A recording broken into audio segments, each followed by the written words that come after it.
Hey guys, how about a little woodworking tonight? In particular, I wanted to show you a technique I've been fine-tuning for the last few months. What we're looking at here is an RCA 630 TS. It's actually the very first vintage set I ever got. I was given to this in exchange for helping someone get their computer working.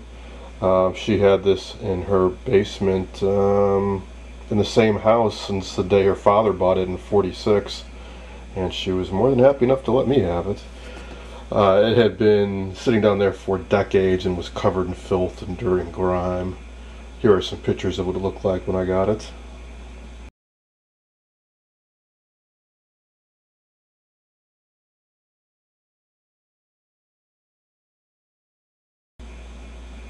Since then, what I've done is, at first I just cleaned it with some damp rags, carefully got off all the dirt and grime and dust and so on. And then I went over it with some steel wool and Howard's Restore finish, which was okay. That's what you see on the sides here, but there's still plenty of dings and imperfections and so on.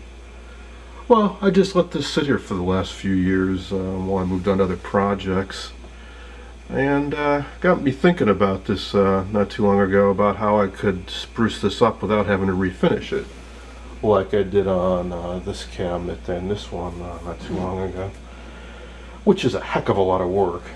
Because when you strip off the old finish, like you might have seen in the videos I did on this, you have to fill in the grain if you want it to be nice and smooth. That's a lot of work, and especially on mahogany or walnut, and this is also mahogany.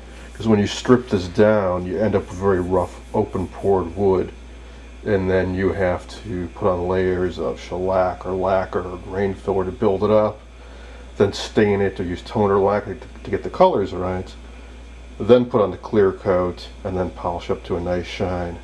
All that's a lot of work. And in a lot of cases, it's not too bad. So to strip something down like this is, at least in my mind, too much work.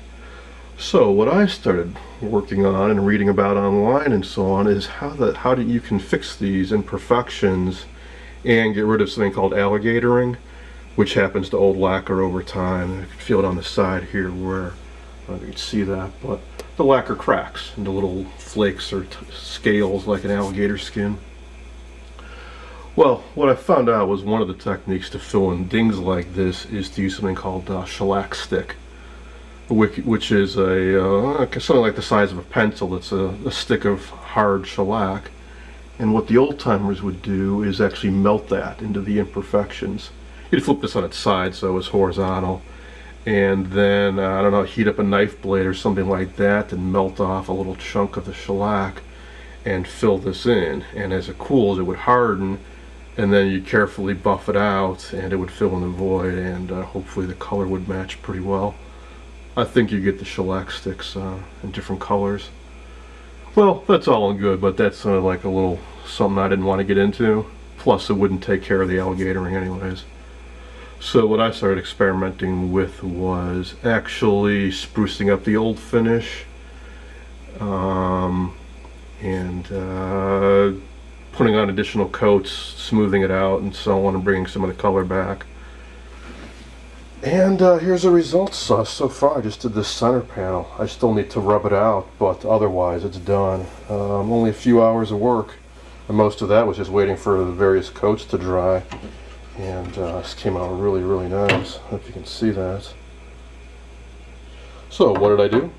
Well, first off, after I cleaned it, I sanded it down very, very carefully with 400 grit, because the last thing you want to do is bite through the old finish and through the stain and down to the bare wood, which is a much lighter color and it's really going to stand out. Well, after that, it was very clear to see where all the dings and imperfections were. You could run your hand over and you could feel where the dips and dings were, or in a lot of cases they were pretty visible.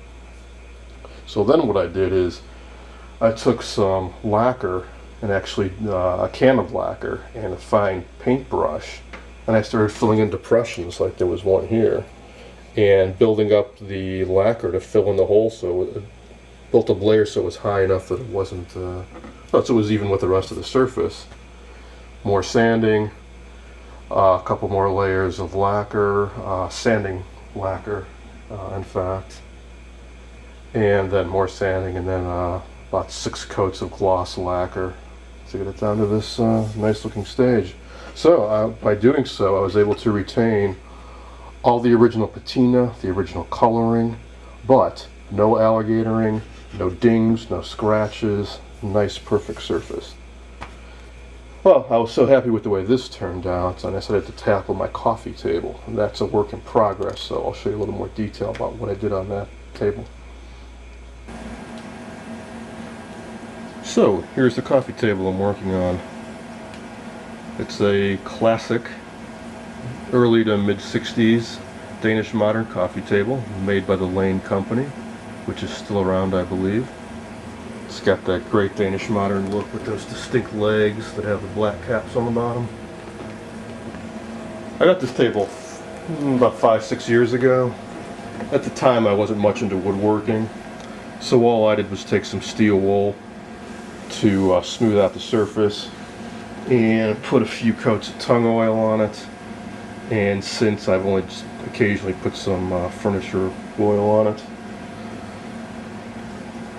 And over the years it's gotten a few new dings, had a few drinks spill on it and so on. So it was looking kind of tired. So I thought I'd give it a little makeover. But I didn't want to strip it down and have to go through the process I mentioned about having to fill in the grain and so on. So what I've been doing is sanding it down using some 220 grit. If it was older or had a thinner finish on it, I would have gone with 400, but a little bit less aggressive. But this had multiple coats of the finish on it, and it was pretty rough, so I didn't mind being more aggressive. And now that I've sanded it down, I can really see where the dings are. Like there's one right here. Yeah, there's one over here. And in numerous places, there aren't really dings, but the grain is kind of opened up. So I want to fill that in. Another ding over here. So what I'm going to do is clean off this dust from the sanding and then fill in some of those voids. Another reason I wanted to do this is this thing is so big, I have nowhere in my place that I could spray this. Yeah, so I'm going to be working inside, and it's much easier to use a brush or a foam brush and cans like this. So first up, I'm going to fill in these voids with some sanding sealer. You could use either one of these as well, but this is made specifically for the early coats when you're going to be sanding it down. I happen to have used the Waco clear lacquer on that RCA 630 Ti, so that works just fine too. So I'm going to get out a small brush and start filling in these holes, and as I do, I'll pick up recording and you'll see what happens.